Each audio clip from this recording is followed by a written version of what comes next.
Vou tomar então, Gui. Eu vou ficar com o meu aqui.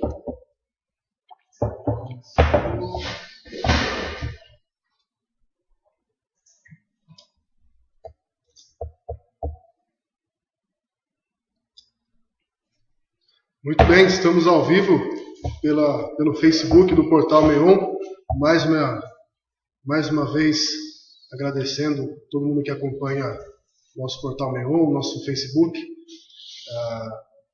Nós ficamos 2 dias sem Web TV e voltamos hoje com um convidado muito especial. Foi vereador em São José dos Campos, candidato a prefeito. A gente está recebendo hoje o ex-vereador, ex-candidato a prefeito de São José, Shakespeare Carvalho. Obrigado pela tua vinda. A gente começa a conversar já. Antes da gente começar a bater o papo com o vereador Shakespeare, estou também com o João Teles, repórter do Portal Meon. Você que está aí nos acompanhando no nosso Facebook, entra no Portal Meon, que ele acabou de subir uma notícia bem interessante, além de todo o acompanhamento de Brasília que nós estamos fazendo.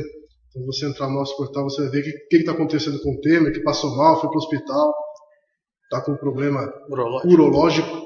Então entra no nosso portal que você vai encontrar todas as informações sobre o que está acontecendo nesse momento em Brasília, com o presidente também na votação na Câmara.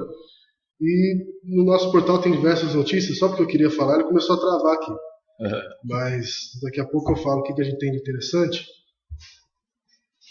Tem um vídeo que a DIG soltou sobre o acidente do Uber. Que você entrar lá, você consegue ver o vídeo que mostra a prisão de suspeitos de matar o motorista da Uber em São José dos Campos. Então você que está acompanhando a nossa live aqui no nosso portal do Facebook, fica ouvindo e depois entra no nosso portal para acompanhar. Também tem notícias sobre a empresa que ofereceu 9,5 milhões e venceu a licitação dos radares em São José dos Campos. Uma notícia sobre pais de autistas que pedem melhores condições de tratamento em São José. Hoje é Dia Nacional da Defesa dos Autistas, né? E a Força Aérea Americana que encomendou mais 6 Super Tucanos na Embraer. Não tem nada a ver com o PSDB, né? Mas chama Super Tucano. Não são Super Tucano, Serra. Não vai ser o Feliz com 3 metros de altura. É outro Tucano. Então você está ligado sempre nas informações da região no nosso portal. Começando o nosso bate-papo de hoje. Se você quiser mandar perguntas para o Shakespeare, tem o nosso WhatsApp 98218-4888, também pela nossa live no Facebook. Shakespeare, obrigado pela tua vinda, por aceitar o nosso convite. A gente anunciou que a entrevista ia ser 3h30. Aí no WhatsApp o pessoal perguntou, cadê o Shakespeare? Não vai vir? Calma, vai, tem um compromisso. Não ia falhar com a gente, está aqui como combinado. Obrigado pela tua vinda. Obrigado. É um orgulho para nós receber o seu aqui com a gente. Obrigado, a satisfação está retornando aqui no Meon. Quero agradecer o convite, agradecer a Regina, que administra tão bem esse portal importante, esse meio de informação importante para a nossa região.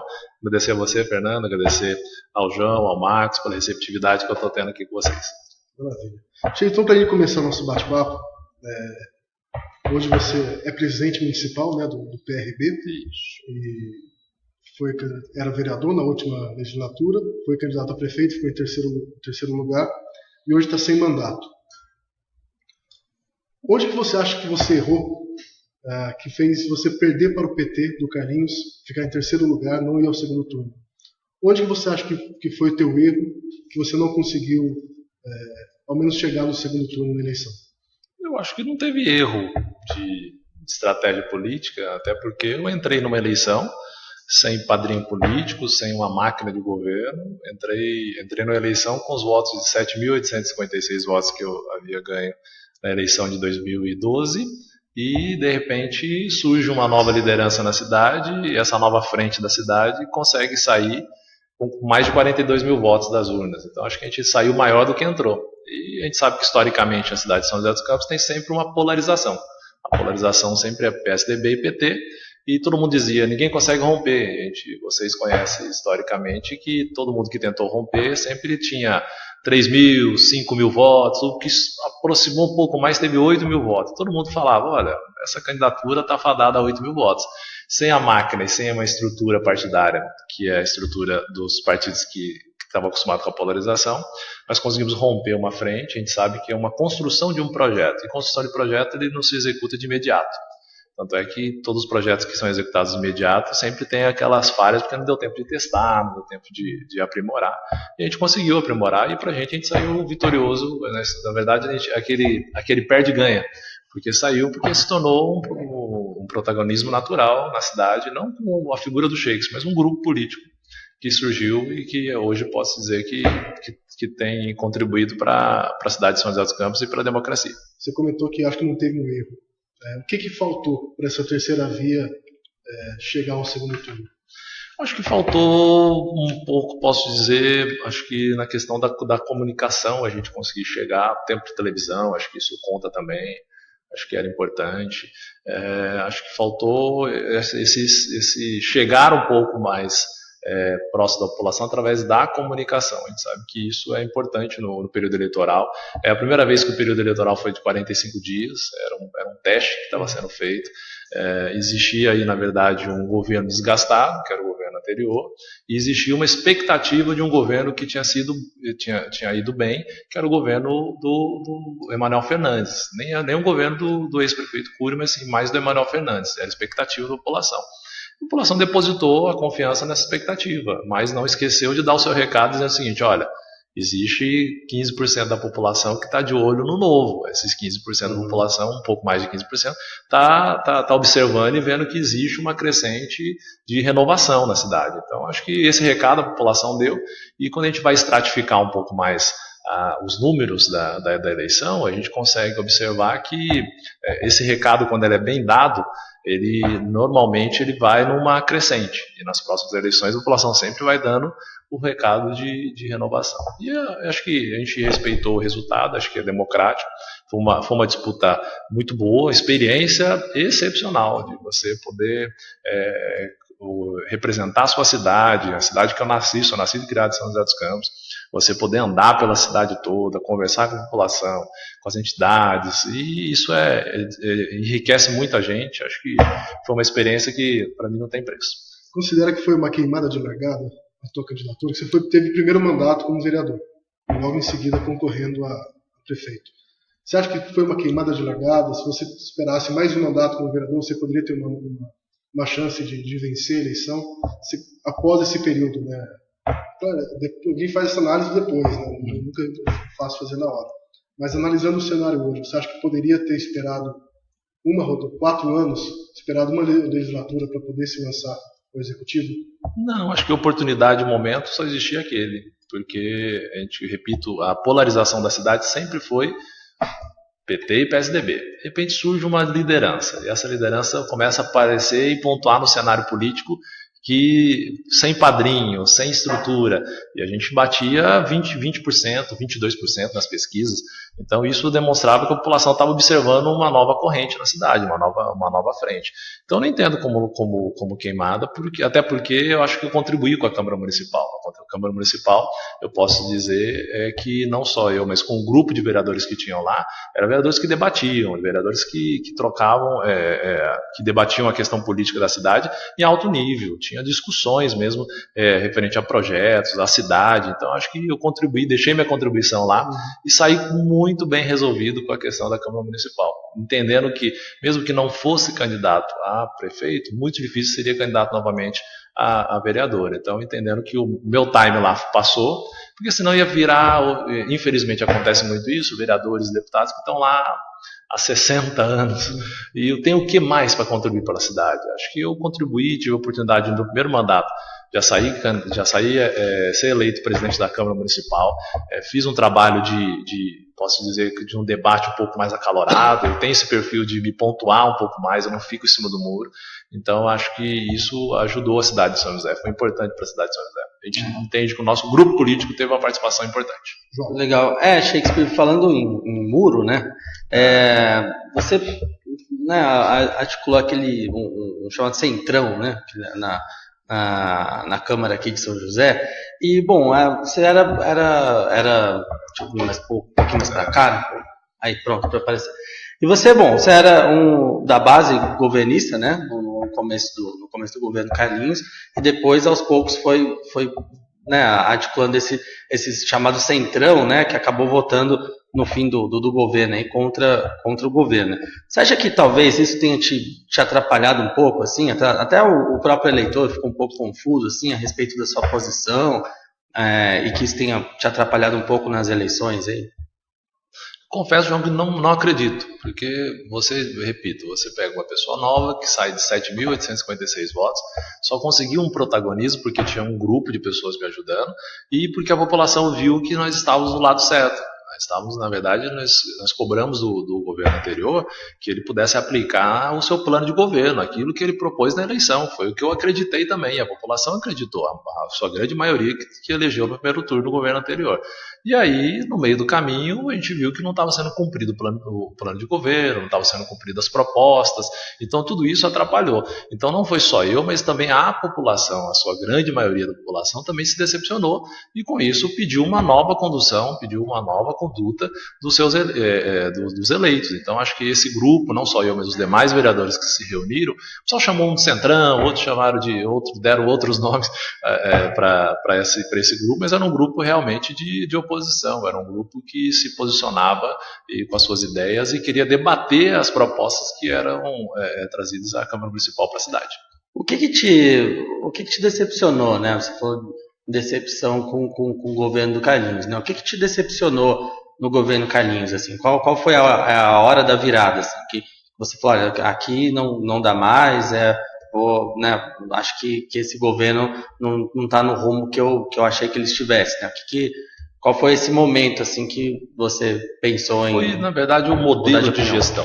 Essa que era o nosso objetivo, era que a intenção, na verdade, desde o início, é que nós teríamos uma gestão um pouco mais participativa, como foi divulgado, que a gente pudesse atender a população primeiro nos seus anseios básicos, e isso não estava acontecendo, infelizmente não está acontecendo novamente agora, que hoje a gente vê, como tinha no passado e está tendo, continua tendo agora, falta pediatra, falta ginecologista, falta clínico geral, a população não tem o básico. Então, eu acho que isso, a gente fica pensando muito na questão do macro, e eu dizia muito isso na campanha. Às vezes a gente quer construir uma ponte que liga a região norte com a região sul para passar, e a gente está esquecendo de dar o básico para a população, que ela já paga por isso, ela já investe, já deixa o seu dinheiro para ser bem investido. Então, isso é a cobrança que a gente fez no passado e que a gente continua fazendo hoje, infelizmente. Bom, é que você falou que protagonizou alguns debates acalorados no plenário ali, né? Então, assim, acho que o eleitor também, o nosso internauta, se lembra muito bem, né, falando de debate acalorado, daquela suposta agressão que você tenha sofrido. Queria que você, assim, agora, né, passado 1 ano, 2, não sei, acho que foi 1 ano e meio, mais ou menos, como que você explica, assim, porque foi aquele debate acalorado e tal, e daqui a pouco você foi agredido, não foi? O que aconteceu aquele dia? Na verdade, o que existia era um projeto que endividaria a cidade mais de 24 milhões durante 20 anos. Nós estaríamos penhorando a cidade. Essa era o debate que existia. E esse debate era dizendo o seguinte, olha, nós temos um rito na Câmara e precisa ser respeitado, e estavam acostumados em outras gestões em atropelar o Legislativo e não respeitar o prazo e a opinião do Legislativo. Era de via de goela abaixo. E aí, junto, não foi só eu, mas um grupo político da cidade, os demais vereadores heroicamente conseguiram barrar esse projeto para que a gente pudesse debater. A intenção não era nem o barrar por barrar. O que nós queríamos, na verdade, era discutir um pouco mais o projeto. Por que nós vamos ter esse endividamento? Por que a cidade tem que pagar por isso? Quais são os prejuízos que a cidade vai ter real? Por que nós vamos penhorar bens públicos para poder garantir de pagamento para uma iniciativa privada? Então isso não pode acontecer, isso não é do dia para a noite, por isso o bem público não é de propriedade do prefeito, ele está prefeito, administrando coisa pública, isso tem que ser consultado, a Câmara Municipal e consultado a população. Então nós só queríamos que pudesse ser seguido e respeitado o regimento interno da Câmara Municipal, a lei orgânica do município e a Constituição, e o debate fosse amplo. E aí, claro que na hora a gente sabe que fica acalorado o debate, e aí tem todos o interesse de um lado, o interesse de outro, e aí na hora Até alguns perdem um pouco mais a cabeça, depois virou um pouco meio que cômico tudo isso, né? Mas só que o mais importante é que a Câmara Municipal conseguiu se pontuar e os vereadores à época conseguiram barrar essa iniciativa, e com isso a cidade não tem esse endividamento hoje que infelizmente eles queriam que tivesse. Só para pegar o gancho aqui, né? Por que a lei de zoneamento não andou na Câmara na sua gestão? O que aconteceu? Porque, né, foi uma das vitrines aí do governo Carlinhos, né? Ele se elegeu falando em mudança, de zoneamento, né? E que ainda está estagnado, né? Que é uma grande reclamação aí, principalmente dos empresários do setor da construção civil, né? Falou-se muito em modernizar, em flexibilizar, e na gestão não andou. E eu lembro na Câmara, né? A gente vendo os debates e tal, mas isso não foi para frente. O que aconteceu, Shakespeare? Só complementando a pergunta do João, Shakespeare, se esse debate, na questão do lei de zoneamento, se essa disputa entre o senhor e o Carlinhos te prejudicou na eleição, você considera que esse embate da lei de zonamento prejudicou na questão eleitoral? Ou até que ponto isso prejudicou? Também não senti esse prejuízo na questão da lei de zonamento, até porque a consciência da administração atual, a administração anterior, eles entendem e sabem muito bem que houve uma sequência de erros técnicos. Então o problema do projeto de lei de zonamento era problema técnico, não era político. O problema era que esbarrava no Ministério Público, depois foi ajuizado, esbarrou na Justiça, foi para o Tribunal de Justiça, então houve todo um conflito jurídico. E não era um conflito técnico, não era um conflito legislativo, era um conflito jurídico, de questões de técnico. Não foi feitas as audiências que a lei orgânica diz que precisa ser realizadas, não foram feitos esclarecimentos técnicos que precisavam ser esclarecidos, não era pro legislativo, era também para a população. E a Câmara Municipal fez todo o trabalho técnico correto. Nós fizemos as audiências públicas, fizemos a devolutiva, andamos no bairro, tive a oportunidade de criar a Câmara Presente, que foi conversar com a população nos bairros, ouvir suas reclamações, e essa Câmara Presente não era um palanque político, como todo mundo dizia no início, vai ser um palanque político. A gente montava a Câmara Presente no bairro, a população ia e só eles falavam. E nós escutávamos, davam uma devolutiva para eles, mas eles tinham a oportunidade de falar, desabafar, até coisas que nem era pertinente ao zonamento, mas ele tinha aquele momento para ter voz. Então nós criamos essa Câmara Presente para estar fora. Então nós seguimos todo o rito. Claro que as informações, vocês noticiaram à época muito bem noticiado, os outros órgãos de imprensa noticiaram, mas às vezes não chega a informação correta, dizendo a Câmara Municipal barrou a lei de zonamento. A Câmara Municipal não barrou a lei de zonamento. A Câmara Municipal seguiu todo o rito que cabia ao Legislativo. Porém, o Executivo, infelizmente, na época, criou vários empecilhos porque houve algumas falhas técnicas. Mas era uma disputa política, né? Mas aí que tá. Saiu da base do caminho, virou oposição. Não, mas se eles tivessem enviado um projeto sem erro técnico, nós não teríamos problema nenhum.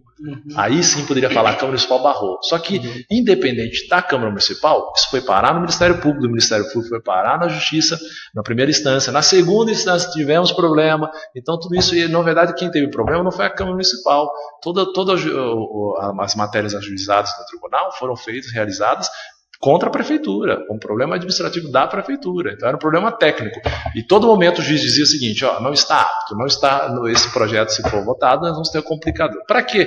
Se em 2010 nós tivemos um problema semelhante, em 2010 na administração do PSDB, nós tivemos um problema da lei de zonamento semelhante, que foi enviado, não tem que votar do jeito que está. Votou do jeito que está, depois de 7 anos, depois de 6 anos, para ser mais preciso, 5, 6 anos, tivemos um problema, teve que retornar. Ficamos sem o zoneamento porque eles erraram tecnicamente e forçaram, dizendo que precisaria ser votado. São José é uma cidade grande. São José é uma cidade que a gente precisa desenvolver, pensar para frente. Então, sem a lei de zoneamento até hoje. São José, a gente precisa sonhar, a São José dos Campos, que eu sonho para todos nós, é uma cidade diferenciada, é uma cidade que a gente possa dar mais oportunidade às pessoas. Aí não dá para um executivo enviar um projeto errado para o legislativo e o legislativo referendar esse erro. Qual é o papel do legislativo, afinal? Não é fiscalizar? Não é você cooperar junto com o executivo, mostrar, está errado aqui, vocês estão acertando aqui? Vamos em frente. Então isso que aconteceu à época foi um problema técnico. E aí queriam jogar a todo momento, até por ser um período eleitoral, dizendo que era um problema político. Só que não dava para referendar ou para aprovar algo que já estava saindo dentro do forno estragado. O Shakespeare, o Rodrigo Martins, aqui na nossa live do Facebook, ele não faz uma pergunta, ele faz um comentário teu. Ele chama de Shake, fala sobre o abaixo assinados, sobre o Senai que você fez na campanha do seu primeiro mandato. Na verdade, a gente tinha um projeto em parceria com o Senai. Eu fiz até isso no meu plano de governo, para que a gente pudesse desenvolver o Senai na região sul e um Senai na região leste. Trazer, na verdade, duas frentes do Senai para que a gente pudesse dar oportunidade para a garotada. E também a gente pudesse também formar o cidadão e qualificar ele. Então acho que esse foi um projeto importante. Já tínhamos conversado e discutido isso com o pessoal do Senai de São Paulo, para que a gente pudesse dar essa qualificação, porque a gente precisa qualificar a mão de obra. E essa garotada, às vezes, a gente chega reprimindo a garotada, dizendo que eles não podem fazer, não pode, a gente só fica na cidade do não pode. Na verdade, a gente não dá oportunidade a eles. Então, a proposta que a gente tinha era a gente dar essa oportunidade desse curso de qualificação para a garotada e também qualificar a mão de obra da nossa cidade. Eu estou até me informando melhor aqui. A gente está... Vou pegar uma opinião sua, né? A gente está com... Você inclusive falou sobre, né, essa questão do executivo tentar, né, passar como um trator aí pelo legislativo, né, aprovar de qualquer forma. A gente está aí com um projeto de resolução, o 9/17, que é da mesa diretora, né? Então ele autoriza algumas questões que você dá margem para essas sessões que são aprovadas, né, muito rapidamente. Inclusive, uma questão aí, um ponto bem delicado, né, seria que esse projeto de resolução autorizaria algumas sessões fora do plenário, né, quando fosse comprovadamente impossibilitado, né, de que essas sessões aconteçam. Eu queria saber a sua opinião, né, como o último presidente da casa, né, se para você isso dá margem aí justamente para esse tipo de sessões, são sessões mais rápidas, com menos povo, e o que você tem a dizer a respeito desse projeto de resolução? João, devolvo uma pergunta, claro que vou dar a resposta, vou comentar, mas devolvo uma pergunta a você e a todas as pessoas que nos acompanham. Interessa a quem é isso? Interessa a quem, na verdade, fazer sessão fantasma, fazer uma sessão escondida, esconder o que da população? Se na época de pedir voto eu vou para a rua e escuto as pessoas, abraço, beijo, as pessoas me dão a devolutiva, ou até mesmo criticam, ou xingam, fazem comentário, e agora você é eleito e você quer se esconder do quê? Eu sou totalmente contrário, me posiciono sempre. Eu acredito que já tentaram fazer na minha época esse tipo de proposta, e consegui que através de argumento, que acho que a política tem que ter o poder da argumentação, eu acho que conseguimos através de argumento, junto com os demais vereadores, entendendo o seguinte: isso não pode acontecer. Essas sessões que chamado VaptVupt, a questão não é nem a questão da sessão VaptVupt, a questão, na verdade, que a gente coloca que é o mais grave, é a falta de participação popular. É a falta de você dar notoriedade às informações para a população. E para vocês também, que é os órgãos de imprensa. Então, isso precisa ser acompanhado com muito cuidado. Então, esse é o meu posicionamento, foi meu posicionamento no passado e continua sendo meu posicionamento. A gente sabe que isso já tentaram na legislatura passada e não conseguiram, e agora estão enxergando uma brecha para tentar. E engraçado que vou dizer aqui, não vou dar o nome do santo, mas o autor, um dos autores, ele, na verdade, ele criticava isso no passado e agora está trazendo isso como solução.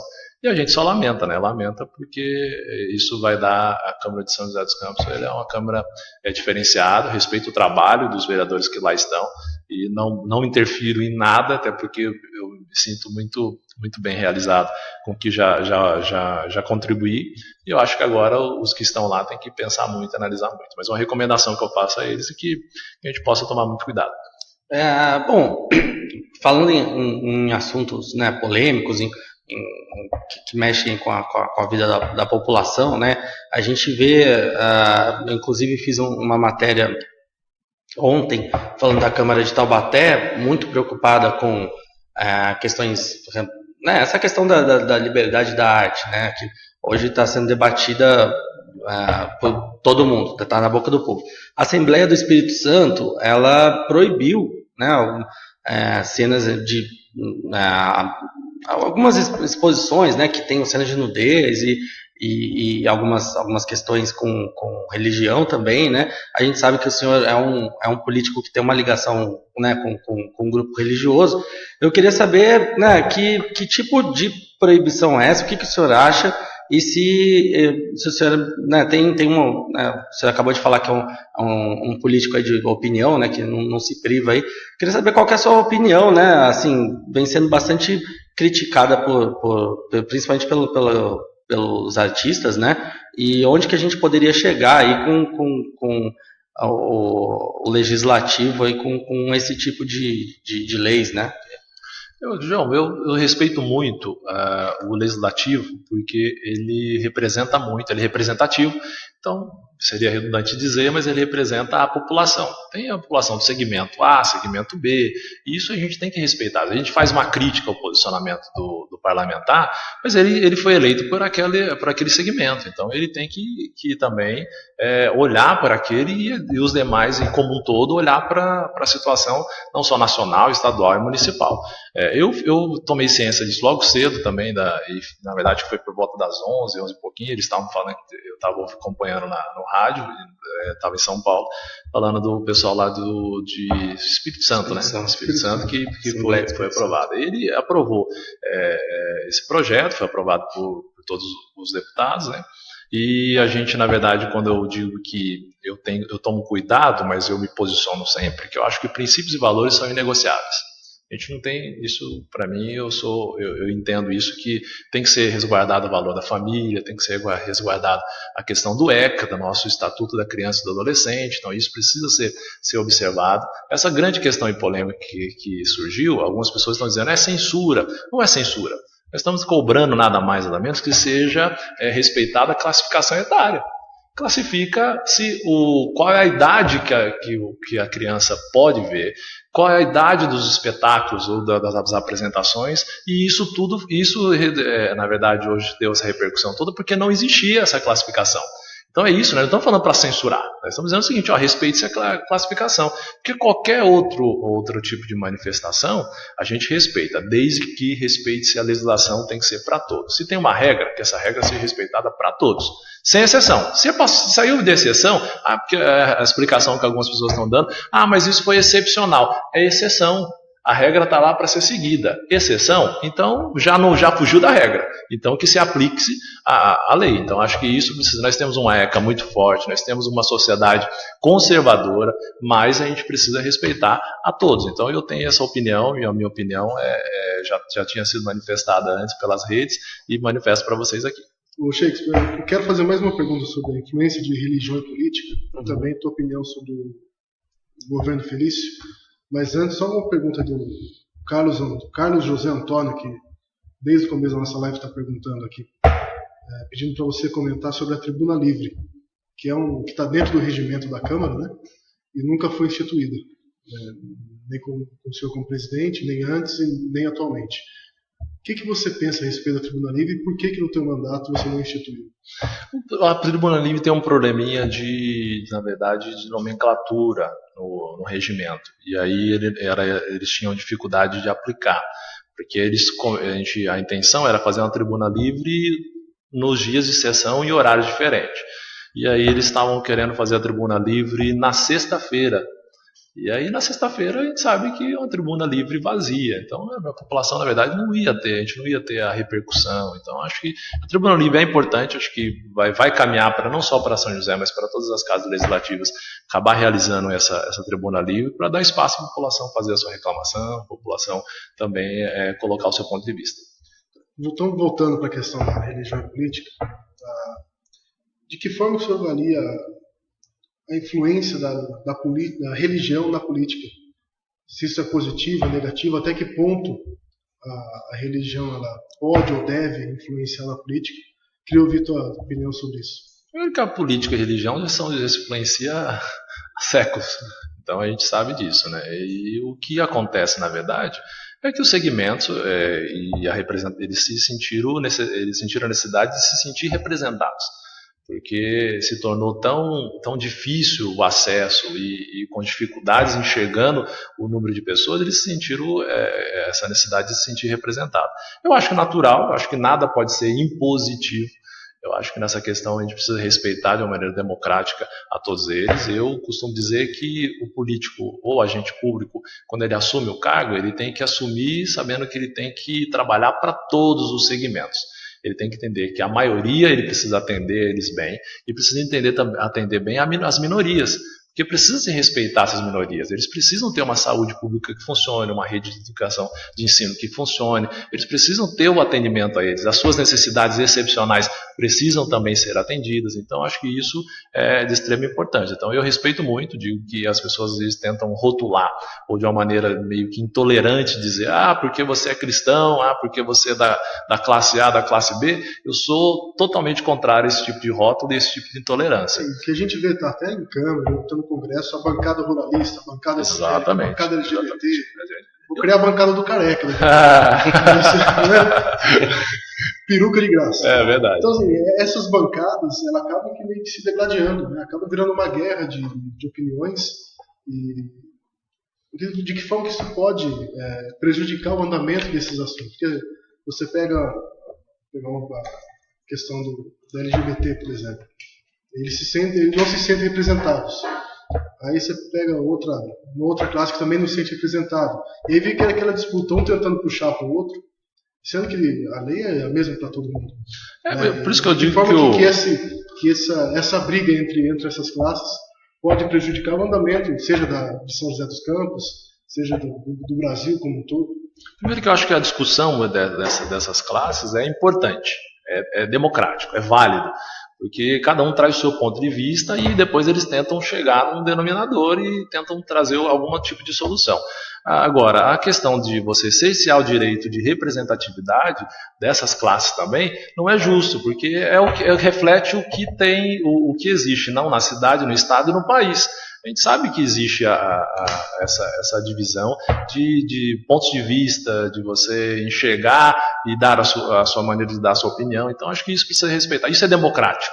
Acho que isso é importante. E o debate é bom. O debate é excelente. Quando as pessoas falam, mas eu via tanto, antigamente vocês debatiam demais, mas é excelente, porque quantas vezes nós chegamos com um projeto ou com uma solução pronta, quando foi se debater, você começou a trazer pontos de vista da população e dizer, olha, não era bom, não é melhor isso, a população não está enxergando isso como solução para eles. Então, acho que todo esse debate é bom para a democracia e é bom também para a população. Agora, o Carlos José Antônio, que fez a pergunta da tribuna, ele agradece. Achei que você é 10 e a bancada do povo que não existe. Você foi candidato a prefeito, foi em terceiro lugar com um pouco mais de 42 mil votos. Queria que você entrar um pouco na discussão sobre o governo Felício. Você pontuasse duas coisas. O que o Felício fez nesses pouco mais de 10 meses que você repetiria se tivesse ganho a prefeitura? O que você não teria feito ou teria feito de forma diferente do que o Felício fez nesse período que ele assumiu? Puxa vida, o povo aqui aperta a gente mesmo, legal. Viu, Marcos? Sei que tá mandando, né? Eu sei que você está escrevendo aí, tá falando. Eu acho que o que eu faria que o Felício fez, eu tomaria posse. Subiria a rampa e... Vale. Eu tomaria posse, não vale. Eu, na verdade, é o seguinte, 10 meses eu procuro de uma maneira muito responsável.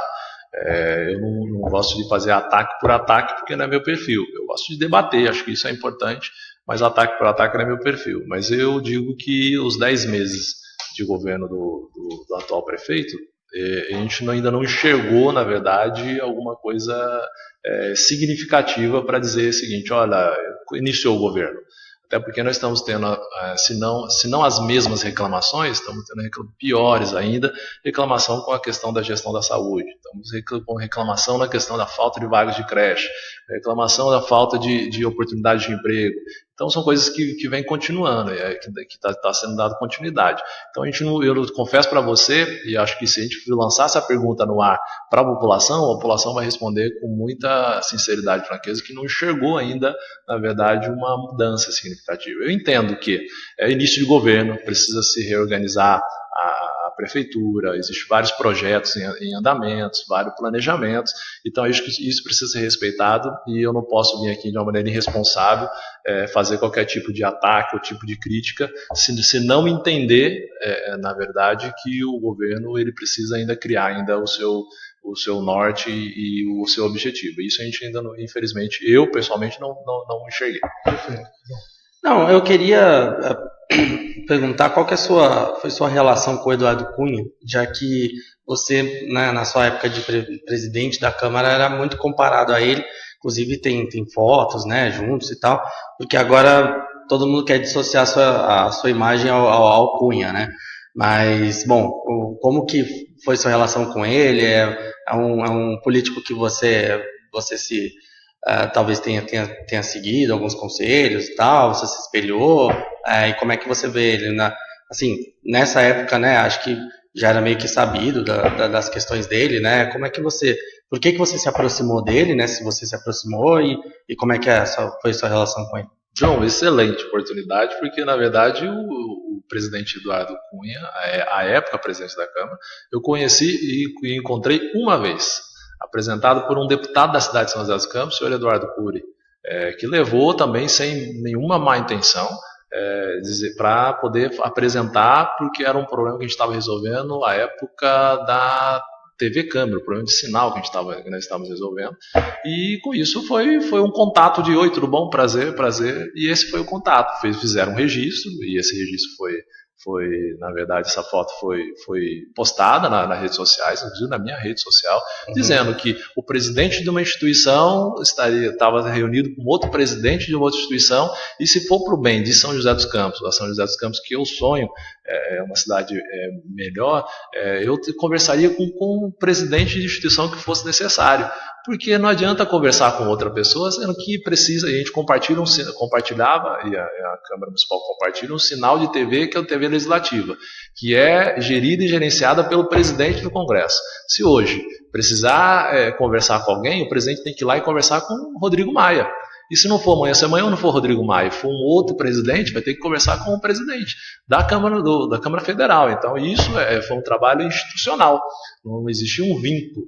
E aí, claro, no momento eleitoral usou-se todo o trabalho dizendo que existia uma conspiração, que existia na verdade uma associação muito forte à minha figura. Não conheço, eu ouvi uma vez, e nessa vez fizemos a foto, e com isso houve toda essa repercussão, mas não existe nenhuma semelhança de perfil. As pessoas tentam associar, mas a gente entende que isso é do jogo político. Infelizmente, ainda é do jogo político que eu particularmente não costumo fazer, que é o jogo baixo. O Shakespeare, a gente falou bastante do passado, né, do teu período na Câmara, queria agora falar um pouco sobre o futuro. Vamos lá. Você é pré-candidato a deputado federal. Eita, já assim? É você, Marco, não é possível. Fernando, eu na verdade, a gente sabe que o processo eleitoral na cidade, o processo eleitoral no nosso país, ele passa pelas agremiações partidárias e o partido faz toda uma análise, faz toda uma observação com seus postulantes a candidato, e eu recebi um convite, uma sondagem do nosso partido, do PRB, para que a gente pudesse estudar para ver se nós poderíamos sair como pré-candidato a deputado federal. Então, provavelmente deve ser essa a nossa possibilidade.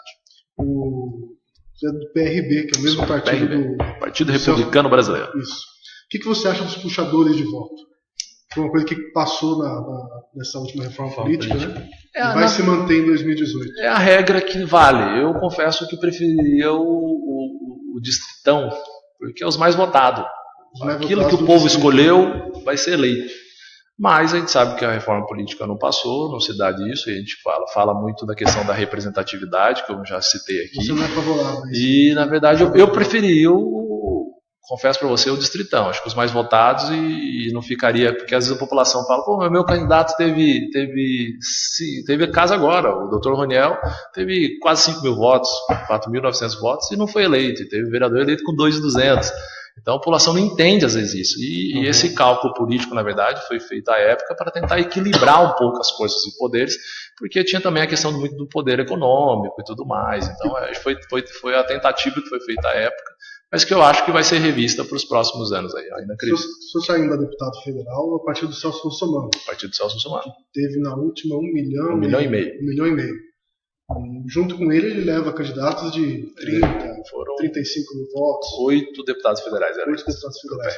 O deputado menos votado que entrou eleito, você sabe a votação? 22 mil votos. 22 mil votos. Você teve 42 mil votos a prefeito. Isso. Então, se eu caio um pouco na votação do que teve a prefeito, você tem condições de assumir como deputado.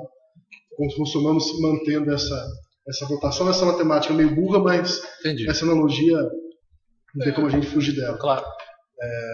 Falou que não concorda, você pode se beneficiar com essa reforma política.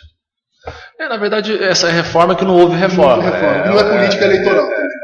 Na verdade, é a regra que está, e a gente, como a gente defende sempre que se siga a regra, respeite a regra. É a regra que aí está, os partidos, mas é uma incógnita, não sabe se o Russomano repete a votação dele. Eu falei que é uma análise meio fria. Mas é o jogo, e eu poderia não estar nesse partido, ou o Russomano não estar no mesmo partido, e a gente, claro que tem essa, posso dizer, essa oportunidade de ter uma pessoa que é sempre eleita com uma votação muito boa, e acho que agora não cabe a nós fazer o papel de ganhar, porque se a gente entrar numa disputa eleitoral, eu dizia isso sempre quando eu fui candidato a vereador, e agora disse quando fui candidato a prefeito, agora como é possível ir pré-candidato a deputado federal, eu digo que não adianta você entrar numa disputa pensando em ter uma votação baixa, procurando entrar ali na média, é uma possibilidade que existe, mas a intenção, na verdade, é a gente poder se fazer representar a nossa região. A região do Vale do Paraíba, a região do Vale Histórico, a região do Litoral Norte, a nossa região precisa de representante. Acho que a gente é pouco acanhado em vista das outras regiões do estado de São Paulo. A RM Vale, Litoral, Serra e Vale do Paraíba são 3 federais, né? 3 federais. Cúria, Poliana e o Flavinho. E em São José a gente pode repetir de novo em 2018 a mesma disputa para prefeito, não com os mesmos nomes, mas os mesmos grupos políticos. Exatamente. O Cury deve se candidatar à reeleição, né, o senhor pelo PRB, e o PT deve lançar alguém também a federal, eu imagino. Não tem um nome que desponta como pré-candidato, mas eu imagino que eles vão lançar algum nome. Como que você acha que vê essa nova eleição com os mesmos grupos políticos, e o que você pensa fazer diferente do que você fez em 2016, ou para aumentar a votação, ou para aumentar a votação, claro, mas para tentar não ser o terceiro colocado desse grupo de 3 que devem disputar de novo essa candidatura federal em São José? É uma outra eleição, eu confesso que é uma outra eleição. Uma eleição legislativa é uma outra.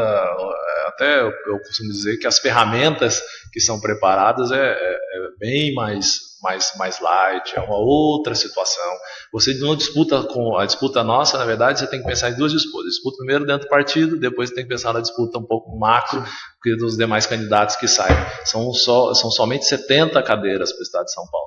Então, 70 cadeiras, você tem um número infinito de candidatos postulando, pessoas de outros candidatos que venham na nossa cidade e na nossa região para pegar voto. E você também anda em outras cidades, você anda em outras regiões também. Você começa a estender um pouco mais seu braço, que não dá tempo para aquela campanha concentrada, que você fica concentrada na cidade, na sua cidade só, e você começa, aí você cria todo aquele atrito, aquele inimizade. Então essa campanha um pouco mais descentralizada, ela ajuda também. Então aí a gente vai ter que trabalhar a nossa cidade de São José dos Campos, mas temos que trabalhar também a região do Vale do Paraíba e do Litoral Norte. Então acho que isso nós vamos fazer. O teu partido ele é da base do Temer, o PRB, né? Tem o ministro Marcos Pereira, ministro da Indústria. Dos 24 deputados, nós temos 11 que não são da base do Temer, declararam e votam contrário, e os demais são da base do Temer. Ministro da Indústria e Comércio. Ministro da Indústria e Comércio. Desenvolvimento, Indústria e Comércio. Desenvolvimento, serviços também. Serviços, são 4. 4 em 1. Como que você se posiciona com relação ao governo Temer? Hoje no Congresso a gente tem o Temer até passou mal, mas não impediu o início da votação, que vai analisar o relatório do Temer. Como que você se posiciona com relação ao governo do presidente Michel Temer? Sendo que o teu partido é da base aliada, não sei se você é ligado ao Marcos Pereira, mas é do mesmo partido. Claro, como que você se posiciona com relação... A gente não pode se omitir, eu costumo dizer que é vergonhoso quem se omite da sua liderança partidária. Você pode não concordar com o seu líder partidário. e é um posicionamento que você tem que fazer no momento oportuno internamente. Agora você querer se omitir que você tem líder partidário, isso não tem como. Eu não sou como eu disse, no cima do muro e ficar me omitindo, eu não sou. A gente tem sim um líder partidário hoje que está licenciado, o líder partidário nosso que está em exercício é o senador Eduardo Lopes, do Rio de Janeiro, e a gente respeita a liderança, só que no PRB a gente tem de uma maneira, tanto é que eu falei, dos 24, 11 não são da base declarada, e a gente tem essa liberdade de se posicionar. Eu sou a favor da admissibilidade da denúncia para que a gente possa apurar, até porque são fatos graves e relevantes que precisam ser melhor apurados. Hoje, se o senhor fosse deputado, o senhor votaria a favor da... Sem dúvida nenhuma. Sem dúvida nenhuma. Diante das provas apuradas, acho que não custa nada ficar. Até porque tem gente que está falando, mas aí depois ele vai responder. Por isso mesmo, depois, fora do mandato, vai responder. E o país vive um momento difícil. Acho que essa questão de se apurar, essa questão de você investigar, não impediria em nada, demonstrar dizendo o seguinte: olha, é verdade ou não é verdade. Acho que poderia até sair um pouco mais bonito, até de uma certa forma, dizendo o seguinte: olha, eu também aceito ser investigado, e depois da investigação, porque a gente passa por isso. Quando o homem público, quando entra, quando eu entrei na vida pública, eu costumo dizer que eu tinha quase nada, eu tinha zero de qualquer tipo de processo. Quando eu entrei na disputa para prefeito, eu fui para 18. 18. Aí, por quê? As pessoas hoje chegam, pegam um papel, escrevem, fazem uma denúncia e entrega. E o que o Ministério Público faz muito bem o papel dele é investigar. Investiga e faz toda a apuração, depois remete à justiça, a justiça faz também a sua apuração e depois dá o resultado. Das 18, nós já 17 já foram respondidas e solucionadas, e isso demonstra um trabalho com muita clareza, com muita transparência, dizendo: olha, não tem problema nenhum quanto a investigar. Eu acho que todo homem público tem que estar atento a isso. Às vezes, quando a gente vê uma manchete dizendo: olha, o Ministério Público condena fulano, o Ministério Público não condena, ele investiga. Então, quando a gente vê, às vezes, isso rodando muito, ele faz um apontamento e ele diz o seguinte: vou investigar, vou averiguar. E ele remete. Faz a mesma coisa que o legislativo faz. Exatamente. Não vai acontecer nada, só vai remete ao judiciário, o judiciário fala: agora eu vou fazer a minha averiguação. Ele faz a averiguação dele e fala: isso tem, isso não tem. E às vezes a gente culpa muito algumas pessoas, e isso acontece no meio circular da população em geral. Às vezes você vai lá e fala: isso aqui não vale nada. Tá? Quando você vai ver que demora 5, 6 anos, inocente. Você fala o que para a pessoa? Você recupera como a imagem dele depois de 6, 7 anos? Ele apanhou durante 6, 7 anos, ou ela apanhou, a pessoa pública apanha durante 6, 7 anos, depois diz: inocente. Isso aconteceu em vários líderes, várias lideranças que aconteceram com isso. Então eu sou muito cauteloso, mas eu sou a favor da admissibilidade da investigação, que possa se investigar o presidente. Só os 3 vereadores, 3 deputados da região também votaram a favor. Na última, na primeira denúncia, e repetiram, prometeram que não repetir o voto. Agora a gente está aqui conversando, não deu para acompanhar. Se a gente tiver votação hoje, né? Se tiver votação, dá uma briga lá, né? Tem que ficar de olho aqui para ver como que tá. Bom, pegando carona aí nessa sua fala sobre o eleitor, né? Normalmente ele olha e fala: poxa, mas esse aí, né? Hoje a gente tem o Rodrigo da Silva está aqui com a gente. Eu vou até colocar o que ele está falando, mas mais para exemplificar um hiato aí de representatividade que a gente tem na política hoje. Então o que ele está falando é o seguinte: todos os anos vêm com a mesma ladainha de sempre, prometem melhoria na saúde, segurança e emprego e nada fazem pelo povo. O Rodrigo da Silva. O Rodrigo, ele está explicitando aí um sentimento que é geral, né? Um sentimento geral do brasileiro, que assim, a gente teve aquele embate, né, que você bem colocou aí com o PSDB e PT, nessa polarização que, em âmbito nacional, mas que hoje não faz o menor sentido, tendo em vista que os mesmos expedientes, né, utilizados pelo PT na época, né, para tentar acobertar algumas coisas, né, também estão sendo usados agora, né? Então isso piora, né, a imagem do político para o eleitor. Eu queria que você falasse um pouco sobre esse momento, assim, e principalmente sobre essa falta de representatividade. Ninguém vê ali alguém que possa que possa melhorar, isso explica um pouco a votação do Dória, que veio como um não político, a votação do Trump, que também é um não político, né, esses gestores, né, a ascensão do Bolsonaro nas pesquisas, né? Isso aí. Na verdade, o que a população está dizendo é o seguinte: nós não estamos nos sentindo representados. Mas a população, ela está correta, e acho que a classe política, a gente precisa entender, e às vezes a gente fica com muito mimimi, muito blá blá blá, e eu não sou muito disso.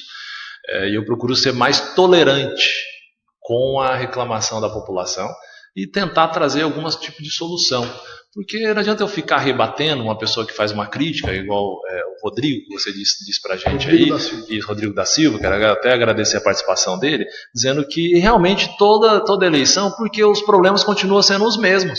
O problema continua sendo a saúde, a educação e a segurança. E a questão de mobilidade. Então os problemas continuam sendo o mesmo, a gente não acha, a gente na verdade não coloca a solução e não traz solução para a população. Então eu acho que o político precisa ser um pouco mais tolerante. A população tem que aguentar, a população tem que cobrar, continuar cobrando, e o político tem que falar assim: vem cá, eu tive um caso agora há pouco, eu tenho relatado em alguns lugares que eu tenho ido, dizendo o seguinte: olha, eu encontrei uma senhora na rua, e ela estava o esposo e os 2 filhos, um filho e a filha, e ela chegou e me encontrou e falou assim: olha, Sheik, eu vou te contar, vocês não prestam e tal, desabafou. E eu naquele momento, se fosse qualquer, você tá falando o quê? Eu vou sair, não vou ouvir. Eu escutei e fiquei alguns minutos escutando ela. E logo depois que ela saiu, tchau! E foi embora. E eu fiquei meio assim, falei, puxa, eu levei uma hoje, né? Já foi já. E o esposo dela, o marido, veio logo em seguida e falou assim: olha, vou só te falar uma coisa, muito obrigado. E eu não entendi, eu sou esposo dela, quero te agradecer porque você escutou a minha esposa. Porque a gente está acabando de sair do posto de saúde e ela foi tentar marcar um ginecologista e 6 meses para marcar um ginecologista. A gente tentou marcar o pediatra para a filha, mas 6 meses para marcar o pediatra. Então e a gente está com dificuldade em casa, com problema de emprego, e ela precisava desabafar com alguém. O desafio para 2018 é como conversar com essas pessoas. Exatamente. E aí, por esse desabafo, depois ele chegou, aí passei o telefone, trocamos contato, ele disse: olha, minha esposa chega e fala para todo mundo: encontrei um político e falei na cara dele. A população também, ela quer ser ouvida para desabafar, mas ela quer ser ouvida também para dar algumas alternativas e solução que a gestão pública não está fazendo. O Shakespeare, não falta, né, a gente está debatendo aqui, sempre que a gente está falando de política nacional, falando sobre jogo de interesses, né, então expedientes usados daqui e ali para acobertar um ou outro, ou pessoas que vêm nos problemas aí da gestão do Temer, uma oportunidade de vou ganhar mais aqui, então toma lá da cá. Não falta política e menos politicagem para os nossos representantes? Será que essa que é a questão? Na verdade, o que eu costumo dizer é o seguinte: tem que se criticar e tem que mudar os políticos. A política, não existe outro meio de se haver mudança no país, no estado, no município, se não for através da política, da relação política. Então não adianta a gente ficar falando da política, como às vezes muitas pessoas vão, e de maneira até correta, eles vão generalizando. Mas na verdade o político que precisa mudar a sua cabeça. Se você olhar no Congresso, aqueles que não aceitaram, posso dizer, as composições que foram oferecidas pelo governo federal, pode ver que a maioria deles é o pessoal da nossa geração, porque eles estão vindo com outra cabeça. Eles estão vindo com a cabeça dizendo o seguinte: olha, a composição vale o quê? Vale cargo? Eu tenho uma qualificação, para que eu vou querer esse cargo? Eu vou querer fazer esse tipo de composição, o que isso vai trazer de benefício para a população? Então tirou um pouco esse fisiologismo que existe da geração, e eu estava lendo até uma reportagem que estava dizendo, na Folha, que estava dizendo exatamente isso, dizendo que conflito de geração. Estava dizendo os cabeça branca e os cabeça preta, dizendo que os interesses são outros. O interesse, na verdade, não é mais fisiologismo de cargo, de emenda, até porque isso não é o que vai resolver ou vai trazer benefício para a nossa região. Um exemplo: a nossa região, poderíamos unir os nossos deputados e brigar para que a gente pudesse fazer a duplicação da Nova Dutra, que nós perdemos 2 anos atrás, que foi para Guarulhos, que a gente pudesse fazer o sistema da rede de saúde nossa, trazer benefícios, trazer mais cirurgias. Então tudo isso é importante para a nossa região, que precisa de uma mobilização. Melhor do que vou nomear cargo na estrutura do governo. Para quê? vai atender a mim e não atende a população. Então, acho que essa nova geração que ainda está começando ainda, essa mudança que foi pequena na legislatura passada, que a gente tem esperança que na próxima possa ajudar um pouco mais. Que essa que é a questão, né? É um pensamento que não passa longe aí da cabeça. Exatamente. Infelizmente da maioria. Da maioria dos políticos, né? Como dizia o Emanuel e dos chupa-pobres. Exatamente. O Sheik, tem duas perguntas aqui que eu selecionei aqui do pessoal que está mandando para a gente. Tem da Elizabeth Rodrigues e também do Matheus Ottoni Cândido. Vou começar aqui com a da Elizabeth, que ela mandou primeiro. Ela começa reclamando, fala as mesmas perguntas no Face dele sobre escola sem partido, ele nunca respondeu. Rapaz. Aí ela pergunta, você é a favor ou contra a escola sem partido? Eu sou a favor do livre pensar. Eu já posicionei isso na Câmara Municipal, quando teve a manifestação do pessoal dizendo sobre a questão da escola sem partido. Eu acho que o livre pensar, a gente não pode tirar o direito do professor que estuda, que se qualifica, que vai para a escola, e eles precisam relatar a história do nosso país. E às vezes o entendimento de alguns da escola sem partido, ou aqueles que acham que a escola precisa ter partido, é o entendimento que pouco cerceia o direito do livre pensar do professor.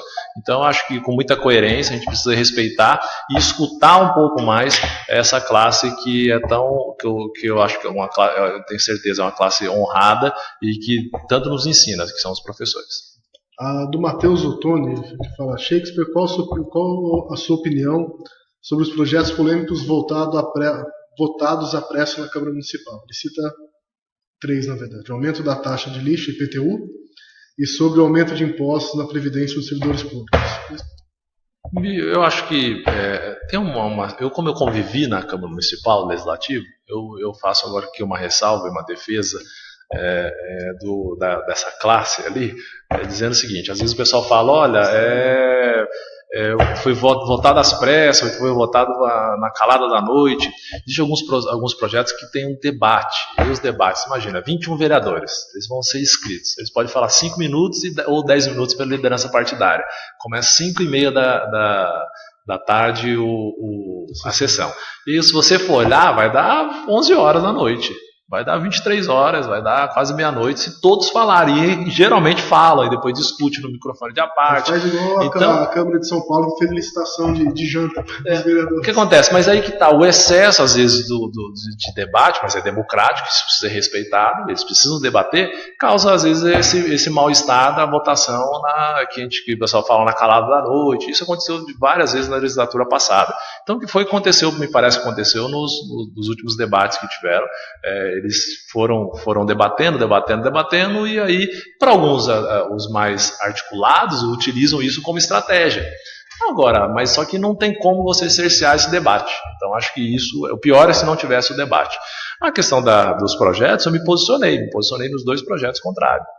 Me posicionei antes da votação, o pessoal não tem como falar, eu achei que se posicionou depois. Me posicionei antes da votação, no órgão de imprensa, e depois, e durante a votação, e depois também me posicionei, mas respeito também os vereadores que exerceram o seu voto lá naquele momento. Então, acho que isso, eu costumo dizer, não fique em cima do muro, eu acho que tem que ter posicionamento. A Elizabeth, que falou da escola sem partido, ela fala, responde sim ou não? Eu respondi, eu acho que todo projeto que envolve principalmente a questão de educação não pode passar sem um amplo diálogo com os profissionais da educação. Na época, quando eu me posicionei, e acho que a Elizabeth deve ter acompanhado, ou se não acompanhou, eu recebi muitos professores, recebi educadores, recebi jovens, recebi manifestantes, eu recebia todos eles para conversar e dizia para eles o seguinte, olha, eu concordo que a escola precisa respeitar o livre pensar, o ensinado profissional de educação. Senão, nós vamos rotulá-los e eles não irão fazer. Não adianta, mesmo que o pessoal fala da questão de religiosidade, religião, porque precisa ter religião na escola e precisa ser o credo A ou o credo B. Eu preciso, olha, gente, o livre pensar dos professores precisam ser respeitados. Então foi o meu posicionamento à época e é o meu posicionamento ainda hoje. E o que você acha desses vereadores que fazem uma ronda, que é uma ronda aí para ver até, né, checar como que os professores estão estão dando aula, né? Se eles estão fazendo alguma cooptação, né? Da forma que eles gostam de falar, né? Isso não cerceia um pouco o trabalho do professor, né? Que já é uma categoria que ganha pouco, né? Que a gente vê aí sendo agredida aí vários, né? À torta e à direita, né? Vários casos que vem a imprensa, né? O que você acha disso, assim, dessa ronda, né? Desse pessoal que fica em cima do professor ali e essa eu não vou falar perseguição, né? Mas essa ronda mesmo, assim, né? Que o pessoal fica fazendo atrás do faz um monitoramento, né? Monitoramento. Acho que em São José houve, na verdade, até na nossa gestão, essa de uma forma um pouco mais incisiva, esse monitoramento, porque à época tinha discussão dos livros didáticos que estavam sendo circulados pela rede de ensino, e depois foi questionada a questão da ideologia de gênero, também no Plano Municipal de Educação, que nós barramos isso na Câmara Municipal, porque entendemos que a escola, esse livre pensar do professor, quando eu digo, que a escola está ali para ensinar, e os princípios e valores precisam ser ensinados pelas famílias, pelo pai, pela mãe. E a gente respeita, se o pai e a mãe quiser ensinar um princípio e valores que eles acreditam, a gente respeita, mas não na escola. Então, quando houve essa movimentação dos vereadores de fazer essa fiscalização, eu dizia a eles, olha, vocês têm que respeitar o professor, podem até fiscalizar, mas se vocês notarem qualquer tipo diferente, tem que vir conversar com o secretário de Educação, até porque o nosso Plano Municipal de Educação não permite que aí sim é taxativo, não permite esse tipo de ensino de ideologia de gênero, ou qualquer outro tipo de ensino que fuja do Plano Municipal de Educação. Então essa foi uma conquista que a gente conseguiu na Câmara Municipal, junto com os demais vereadores, e esse é o nosso posicionamento. Agora, eu acho que não pode ter uma interferência, de você ter um desrespeito ao profissional de educação. Acho que isso não pode, tem que respeitar. Assim como a gente exige respeito na nossa profissão, tem que ter esse respeito também junto ao profissional de educação, que eu tenho um respeito extremo, até porque eu tenho 2 irmãs professoras da rede, então esse debate sempre foi um pouco mais acalorado lá em casa, e eu respeito muito o professor, mas também isso que eu costumo dizer, princípios e valores são inegociáveis, e a São José, que eu sonho para todos nós, é uma São José que possa atender e ter a educação com mais qualidade e com mais oportunidade para a população. Prefeito. Já tá, o Fernando já está no prefeito. Perfeito. Aí foi você, Marco, obrigado. Eu queria agradecer a tua presença aqui, agradecer a todo mundo que acompanhou com a gente essa nossa live no Facebook, agradecer a tua vinda, e a gente vai conversando, que tem nesse período de pré-campanha que nós estamos hoje, é importante a gente ouvir os pré-candidatos de São José, de toda a região, para entender o que eles pensam sobre os assuntos municipais, assuntos nacionais, querem conhecer um pouco mais o que pensam esses políticos, que é uma forma de contribuir para a democracia também, dando espaço aos políticos aqui da região e para a população entender e conhecer mais sobre esses pré-candidatos.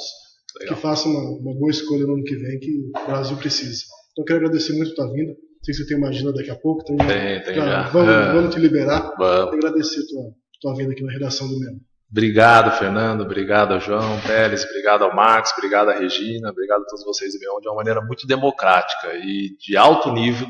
A gente sempre está aqui para debater a cidade, para debater o Estado, debater o país. E parabéns pelo profissionalismo e por ser esse canal de comunicação tão importante para a nossa região. A gente só tem São José e toda a região só tem a ganhar, a região metropolitana só tem a ganhar com esse canal de comunicação aberto por vocês aqui, através da revista, através do site, do portal. Acho que isso é de extrema importância. Eu sempre que for convocado por vocês, estou à disposição. Vamos fazer no final do ano um grande debate aqui entre os políticos da região. Vamos ver se a gente consegue chamar o maior número de pessoas de várias cidades para a gente fazer um debate bacana. Já me coloco à disposição. Maravilha. Agradecer a todo mundo que acompanhou com a gente. Amanhã a nossa Web TV retorna. Amanhã a gente vai descer para São Sebastião, Litoral Norte. A gente não vai fazer ao vivo amanhã. Nós vamos gravar com o prefeito Felipe Augusto, do PSDB, prefeito de São Sebastião. Vamos editar o material e nós informamos no nosso portal o horário que a gente vai soltar esse vídeo. Então, acompanhar sempre o nosso portal Neon, as notícias de toda a região metropolitana, sempre no nosso portal, também pelo nosso Facebook. E nós estamos aí, o nosso WhatsApp, quem quiser participar, de cabeça, não lembro.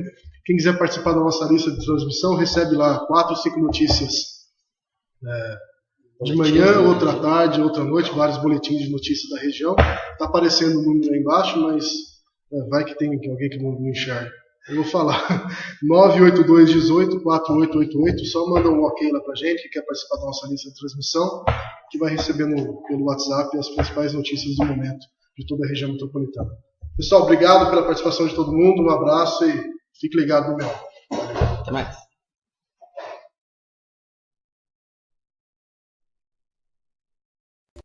Lugar de entulho não é no terreno baldio, é no ponto de voluntária de resíduos UPEV.